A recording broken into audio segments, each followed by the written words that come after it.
たった今、世界の金融市場を揺るがすニュースが入ってきたのだ。FRB のパウエル議長が5月に議長の任期が切れた後も理事として居座り続けると宣言したのだ。トランプが何度怒鳴っても、利下げを3回連続で拒否し続けた男が、まだ FRB に残るのだ。3回連続で拒否したって、トランプ大統領が、クビにする、って言ってたのに、それでも残るんですか？これ、アメリカの金利とか住宅ローンにどう関係してくるんですか？今日は4本のニュースを横断するのだ。最後のニュースが日本人の住宅ローンに直撃するのだ。全部解説するのだ。まず1本目、パウエル FRB 議長の話をしっかり掘り下げるのだ。ガーディアンの報道によると、FRB は今年3回連続で金利を据え置いたのだ。現在の政策金利は 4.25 から 4.5% の範囲なのだ。トランプは利下げしろと繰り返し要求してきたが、パウエルは全て無視してきたのだ。3回連続で据え置きというのは、その理由は何なんですか？インフレが落ち着いていないからですか？ガーディアンによると、FRB が挙げた理由は3つなのだ。インフレが依然として高止まりしていること、雇用の伸びが鈍化していること、そして中東情勢の不透明感なのだ。特に中東は後で話すが、今日ブレント原油が1バレル119ドルを一時突破したのだ。これが金利据え置きの背景にあるのだ。で、本題のパウエル続投なのだ。議長の任期は5月15日に終わるのだ。でも理事としての任期は2028年1月まであるのだ。モンドは最後の最後まで居座ると報じているのだが、パウエル自身は FRB が政治に引きずられないために残ると言ったのだ。これは中央銀行の独立性を守るための行動だと僕は見るのだ。でも後任のウォーシュ氏っていう人が上院で承認手続きが進んでるんですよね。ウォーシュ氏がトランプに近いなら、パウエルが残っても意味ないんじゃないですか。投票権の話で言うと。鋭いところに気づいたのだ。ガーディアンによると、FRB の金融政策委員会は12人の投票権を持つメンバーで構成されているのだ。ウォーシュが新議長になっても1票しか持っていないのだ。これはサッカーの監督がコートに入ってもボールを蹴れるのは選手だけというのと同じ構造なのだ。パウエルが残れば12票のうちの1票を握り続けることができるのだ。なるほど。監督が交代してもベテラン選手が私はまだピッチにいますって言い張ってる感じですね。それってチームの雰囲気どうなるんでしょう。笑い。でも正直私にとっては FRB の金利って遠い話に聞こえるんですが、実際どう影響するんですか？実はこれ日本人にも直撃するのだ。 FRB が利下げしないとドル高が続くのだ。今この瞬間も円安圧力がかかっているのだ。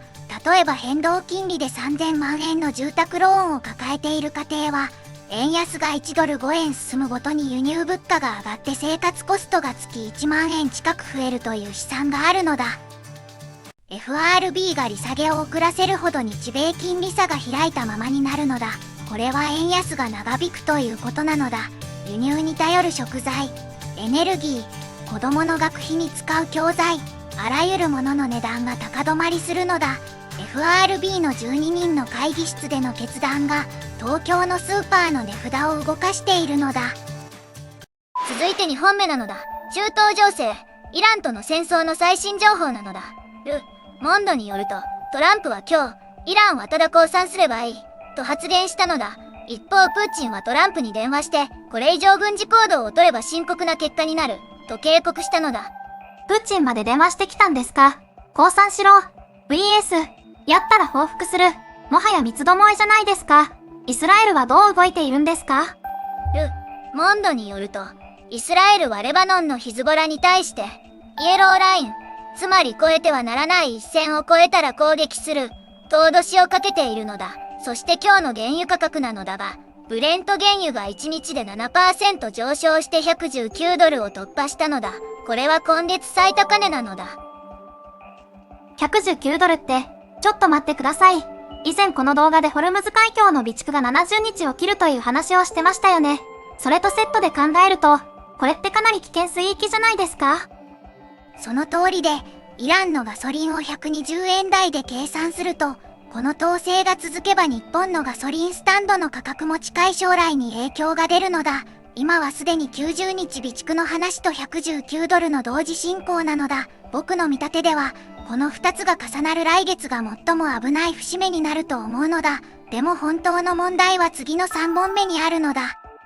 ここまでの話をまとめると、パウエルは FRB に残って金利を守ろうとしていて、イランとの緊張で原油が119ドルになった、この2つがセットで日本の家計に圧力をかけている、ということですよね。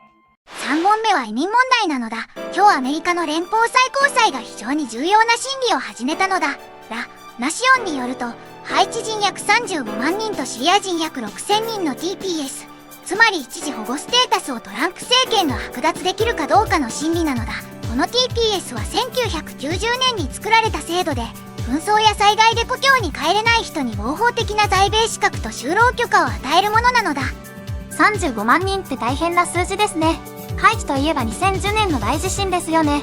それから16年経ってもまだ帰れないほど状況が悪いのに、改善したって判断されるんですか？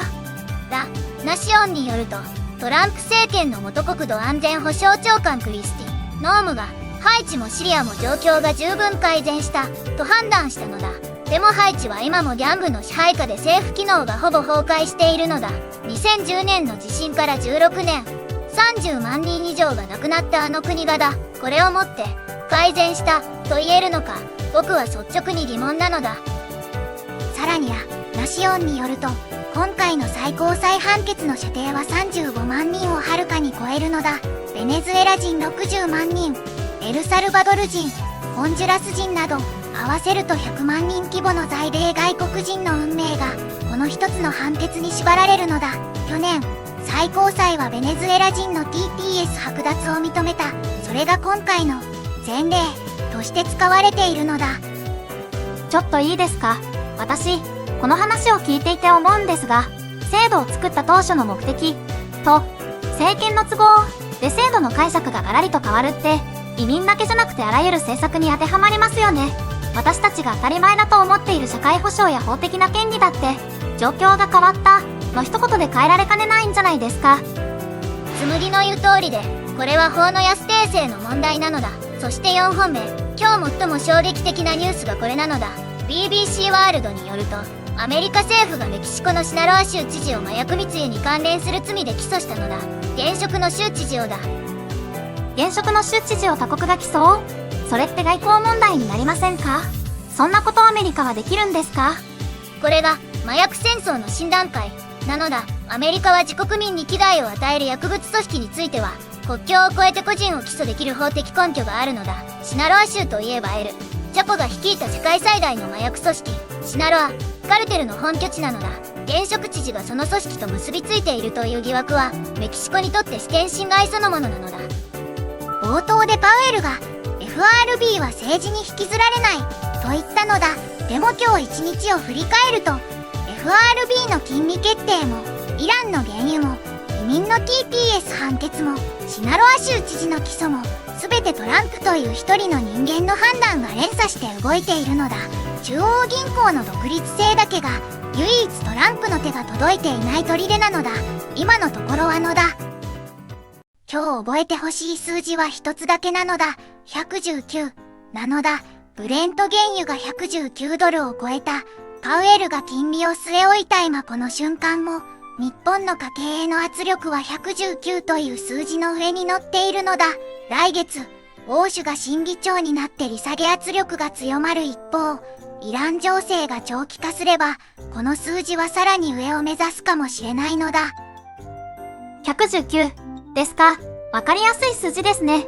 一つ聞いてもいいですか？今後パウエルが理事として利下げを阻止し続けた場合と欧州が押し切って利下げした場合、日本にとってどちらがマシですか？先輩の個人的な見方を聞かせてください。正直に言うのだ。短期的には利下げで円高になって輸入物価が下がる恩恵は確かにあるのだ。でも利下げをインフレが落ち着く前にやると再び物価が暴れるリスクがあるのだ。パウエルがまだ早いと言い続けているのはそのリスクを知っているからなのだ。日本にとっては今は痛くても長期的にはパウエルの慎重路線の方がマシだと僕は思うのだ。あなたはどう思うのだ？コメントで利下げ派か据え置き派か教えてほしいのだ。明日は欧州上院本会議承認の行方を速報するのだ。チャンネル登録と高評価で待っていてほしいのだ。また明日なのだ。